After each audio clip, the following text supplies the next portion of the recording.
साल 1947 में भारत की आज़ादी के साथ साथ एशिया और अफ्रीका के विभिन्न देश कई सालों की औपनिवेशिक परतंत्रता से स्वतंत्र हो रहे थे। जहां तक भारत के प्रथम और तत्कालीन प्रधानमंत्री जवाहरलाल नेहरू की बात करें तो वो व्यक्तिगत रूप से समाजवादी विचारधारा से प्रभावित थे, जो कि आने वाले समय में उनकी नीतियों में भी देखने के लिए मिलता है।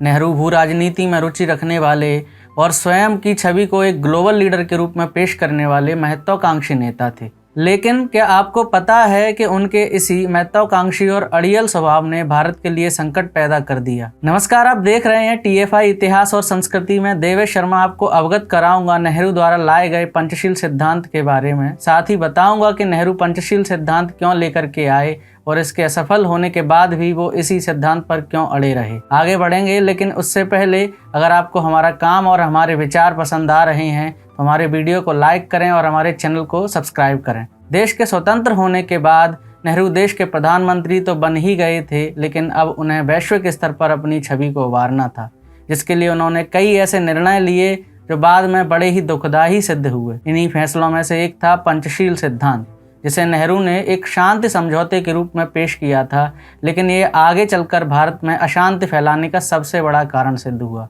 1947 में भारत के स्वतंत्र होने के बाद एशिया में भारत और चीन दो ही बड़े देश थे, आज भी हैं। एक ओर भारत की बागडोर नेहरू के हाथ में थी तो वहीं दूसरी ओर चीन की बागडोर चाउ एन लाई के हाथ में थी।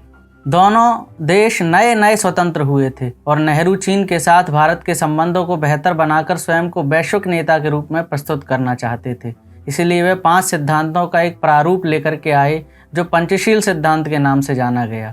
29 अप्रैल 1954 को बीजिंग में इस समझौते पर दोनों देशों ने हस्ताक्षर किए, जिसका मूल उद्देश्य दोनों देशों के बीच शांतिपूर्ण सहस्थिति की व्यवस्था कायम करना था। इसके अंतर्गत निम्न 5 सिद्धांतों को रखा गया था। एक दूसरे के आंतरिक मामलों में हस्तक्षेप न करना, एक दूसरे पर आक्रमण न करना, परस्पर सहयोग एवं लाभ को बढ़ावा देना, एक दूसरे की संप्रभुता और क्षेत्रीय अखंडता का परस्पर सम्मान करना, शांतिपूर्ण सह अस्तित्व की नीति को अपनाना। पंचशील में इन 5 सिद्धांतों को रखा गया था, जिनका प्रभाव न सिर्फ चीन के साथ भारत के संबंधों में देखने के लिए मिला, बल्कि भारत की संपूर्ण विदेश नीति पर इसका प्रभाव देखा गया। पंचशील सिद्धांत को लेकर एक बात कही जा सकती है कि इसको व्यवहारिकता नहीं बल्कि सैद्धांतिकता के आधार पर बनाया गया था। चीन जिस वामपंथी विचारधारा के साथ अपने यहाँ शासन चलाता है या उसकी जो विस्तारवाद की नीति है, उस पर यदि ध्यान दें तो पंचशील जैसे सिद्धांतों को चीन कभी अपना ही नहीं सकता है। ऐसे में नेहरू का चीन के साथ पंचशील जैसे सिद्धांत पर समझौता करना भारत को दुर्बल स्थिति में डालने वाला कदम था। अंततः इसका परिणाम भी कुछ ऐसा ही हुआ। चीन ने पंचशील सिद्धांत पर हस्ताक्षर तो किया, लेकिन उसने इसे कभी अपनाया नहीं। वहीं दूसरी ओर भारत इन सिद्धांतों का प्रतिपादक था, इसलिए वह इसका मजबूती से पालन करता रहा, जिसके चलते चीन के समक्ष भारत की छवि एक दुर्बल देश के रूप में प्रस्तुत होती गई और अंत में उसने भारत के विरुद्ध युद्ध छेड़ दिया। पंचशील की शुरुआत होने के बाद से ही चीन ने इसका कभी भी पूर्ण रूप से पालन नहीं किया, लेकिन फिर भी पंचशील का गान करते हुए हिंदी चीनी भाई भाई का नारा देते रहे।